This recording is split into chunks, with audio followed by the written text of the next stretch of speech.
नौकरी, मजबूरी या शौक? सीधी सादी सी रोली की शादी सिड से तय होती है। शादी के बाद तुम नौकरी करना चाहोगी? नहीं नहीं, बिल्कुल नहीं।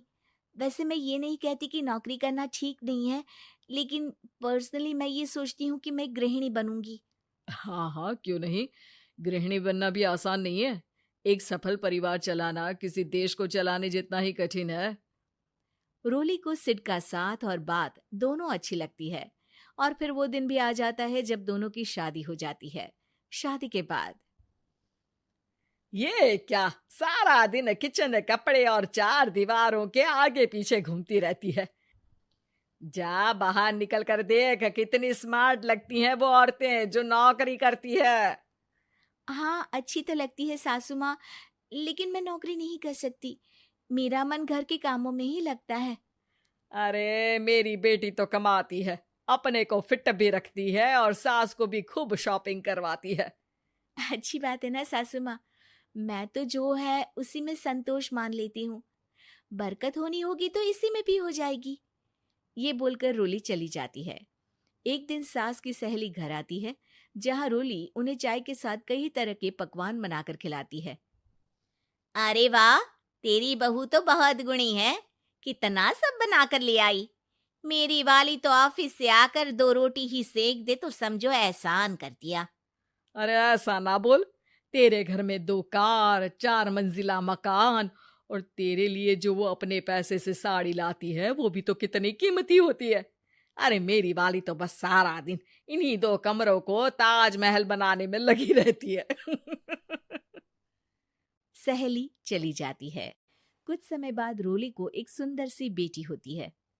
अरे क्या सारा दिन उस बच्चे में लगी रहती है। माँ, मुझे ना 1 मिनट भी छोड़ने का मन नहीं करता। देखिए ना, कितनी प्यारी है। मैं ना इस हर पल को एंजॉय करना चाहती हूँ।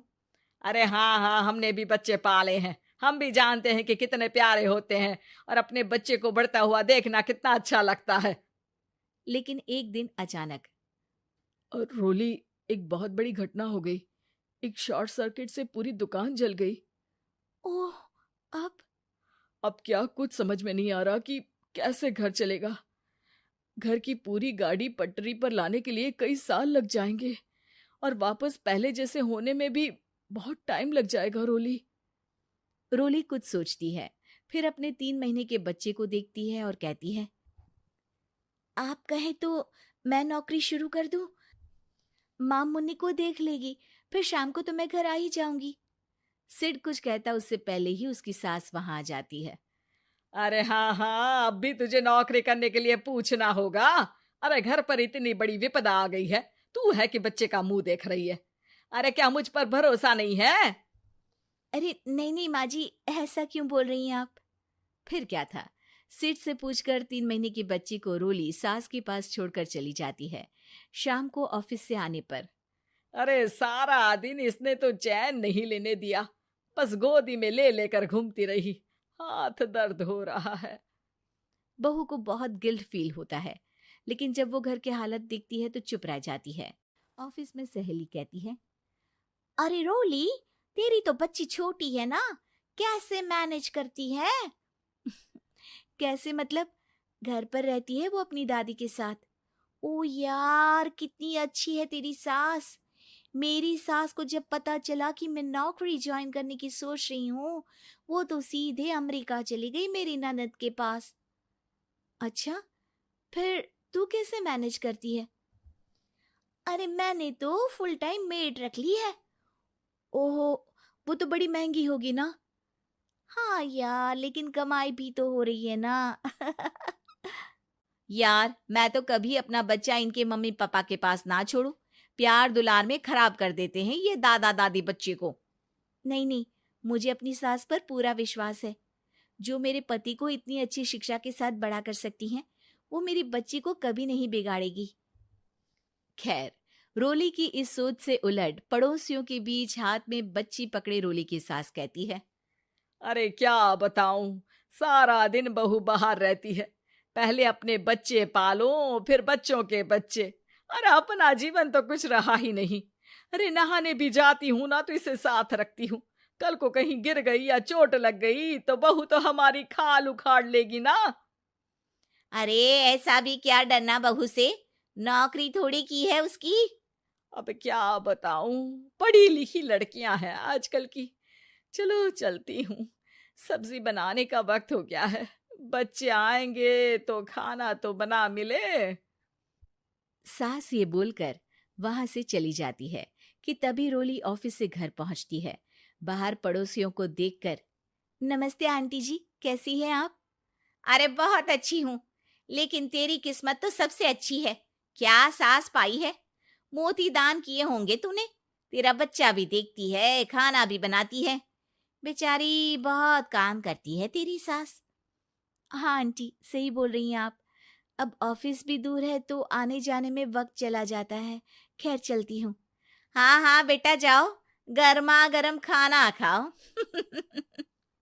रोली घर आती है, जहां सास एक बार फिर छोटी सी मुन्नी की शरारतें गिनाने में लग जाती है।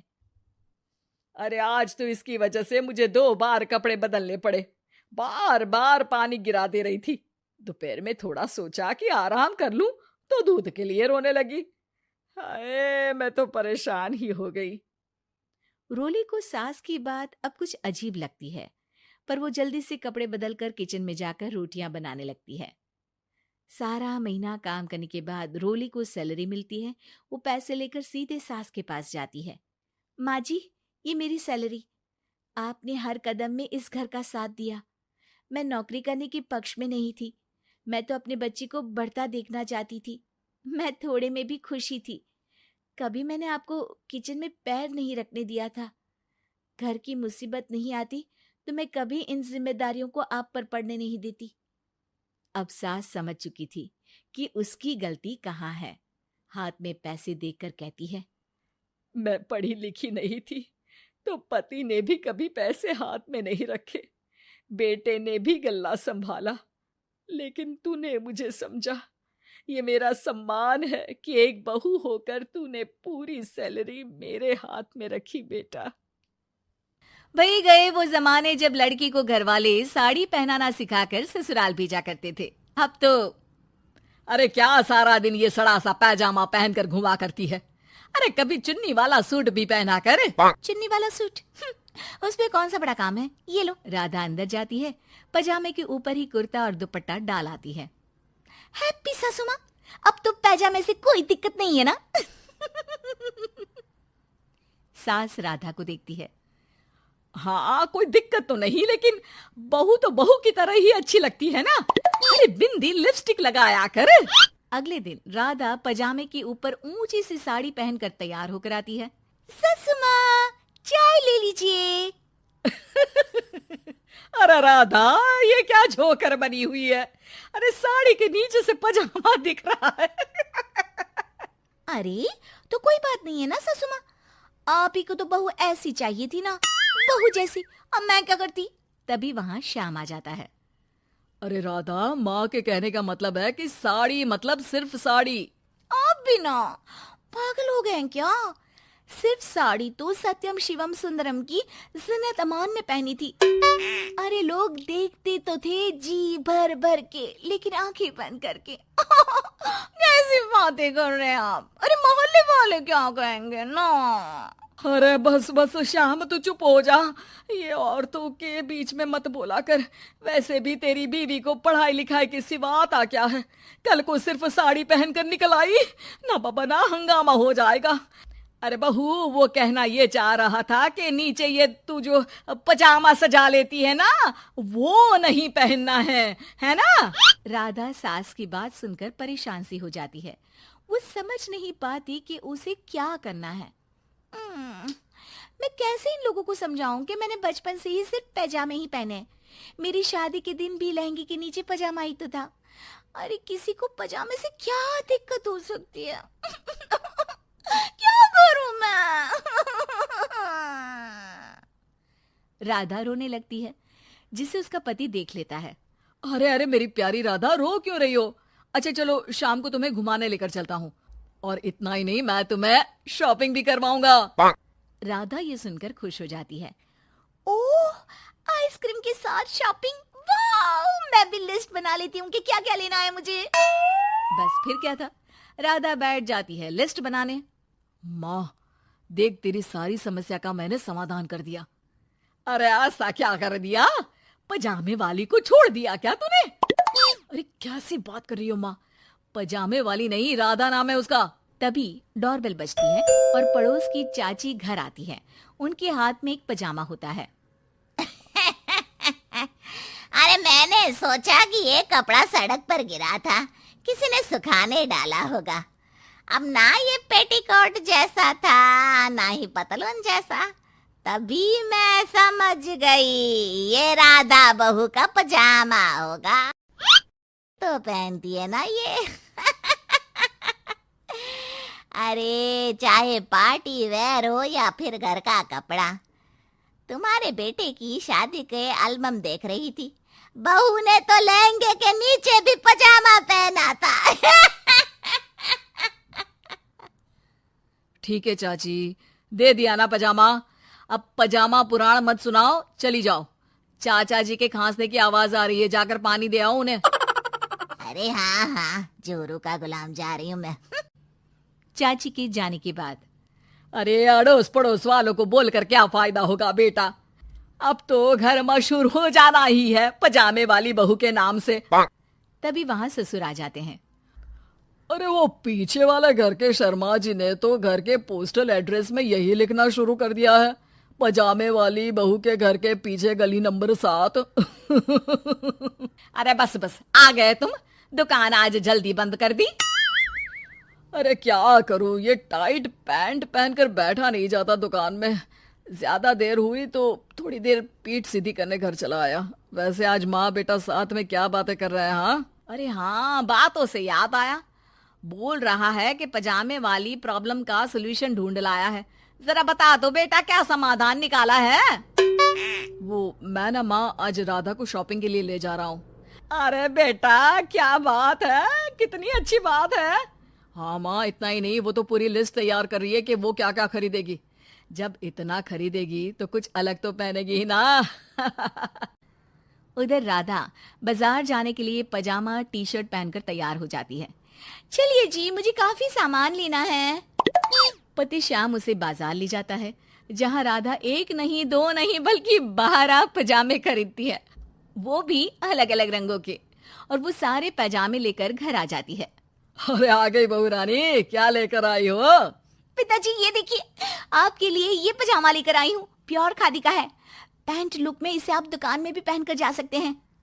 और खुद के लिए ये 12 पजामे, हर रंग हर प्रिंट के। राधा अपने कमरे में चली जाती है, लेकिन सास सर पर हाथ रखकर बैठ जाती है। हाय रे फूटी किस्मत, भाग्य में साफ सुथरी सजी धजी बहू दिखना लिखाई नहीं है तो क्या किया जा सकता है। अरे बाजार गई भी तो क्या लेकर आई, ये सड़े पैजामे।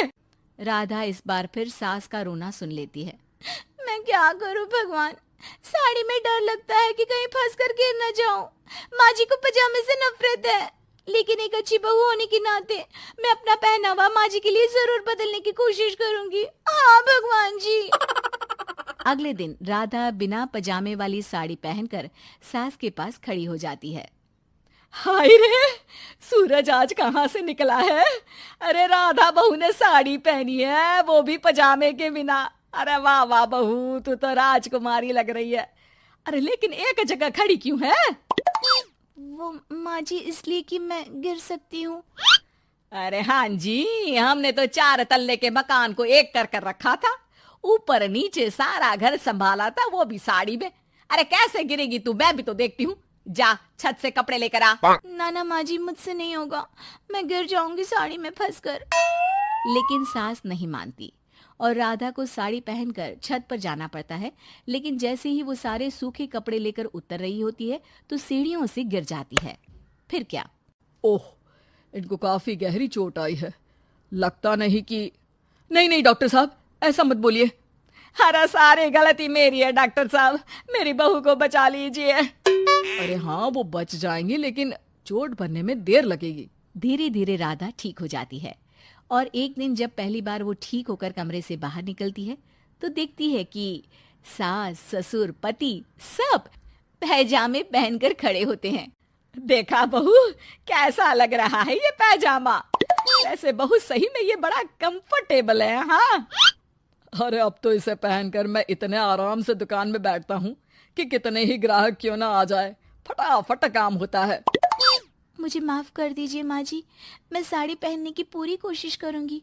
अरे नहीं नहीं बहू, मुझे माफ कर दे। तूने घर के लिए मेरे लिए बहुत त्याग किया।